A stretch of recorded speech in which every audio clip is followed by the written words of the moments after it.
I used to dream of my next art piece. I suffered from this thing called sleep paralysis, where my mind would be awake and my body would be asleep. So when it happens, it kind of feels like you're hallucinating, and the effect can be quite painful in the moment, but it gave me a ton of inspiration for my artwork. But most of the time, the inspiration I have is quite dark because of how vivid my nightmares were.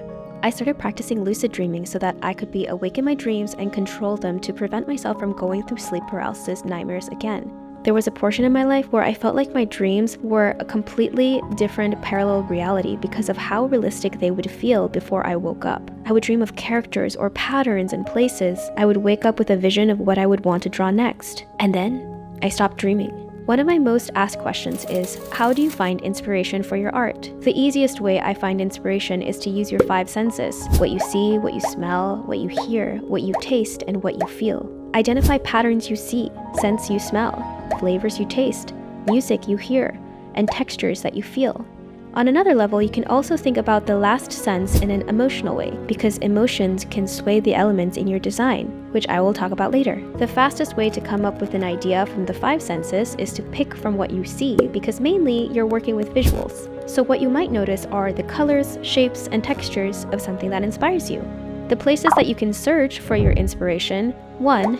Looking at other people's work, and this can be in your own field of art. For example, as a makeup artist, I will look at other works of makeup artists in TV shows, movies, social media, or I'll even attend art galleries, fashion shows, and watch concerts in person so I can notice the makeup and costumes featured in all types of media.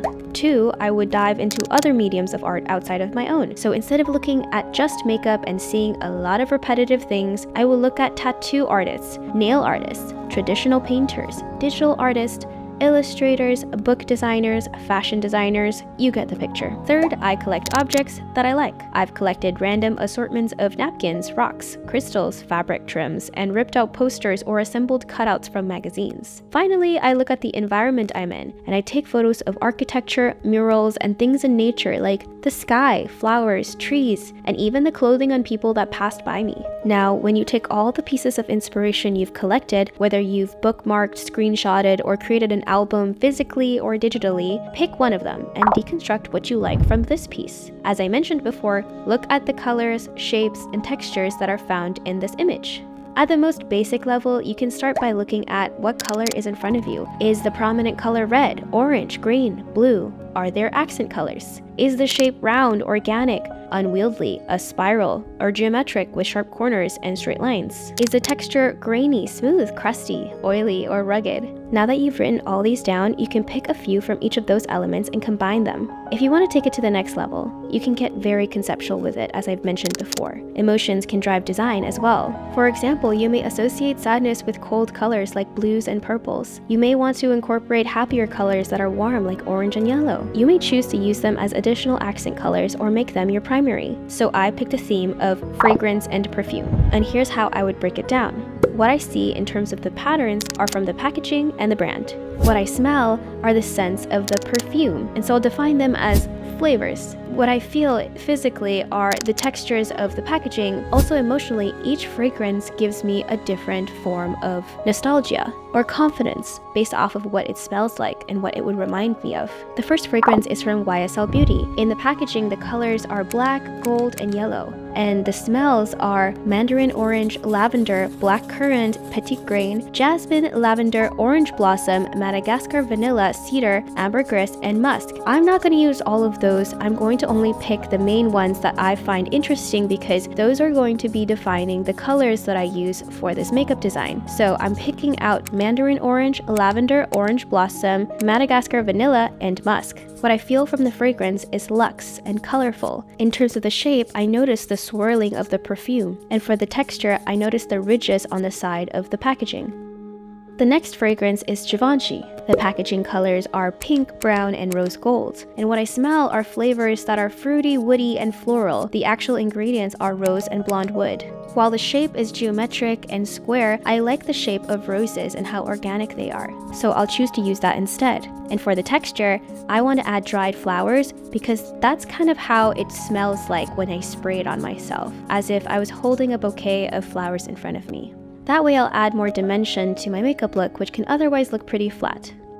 And finally, the third fragrance I picked is from Labo. The packaging is very simple. It's got black and cream. It includes Australian sandalwood, cedarwood, iris, violet, and from those I took the colors of deep blue and purples, yellow, brown, and green. And the green comes from cardamom. But more importantly, I read the description on each of these fragrances, and this one really stood out to me because as part of their description, Labo wrote, "Imagine sitting in solitude on the rugged wide plains of the American West, firelight on your face, indigo blue night skies above." And the indigo blue night skies really stood out to me because that description aligned with the colors I wanted to use in iris and violet, which are the two main flowers that are found in these scents. So this is how I was able to put together 3 looks within a series inspired by fragrances and perfumes, but really you can apply this to anything and create a series of your own. I've done an art movement series, a color series, Fabergé egg series, a Marvel superhero series, and a culture series.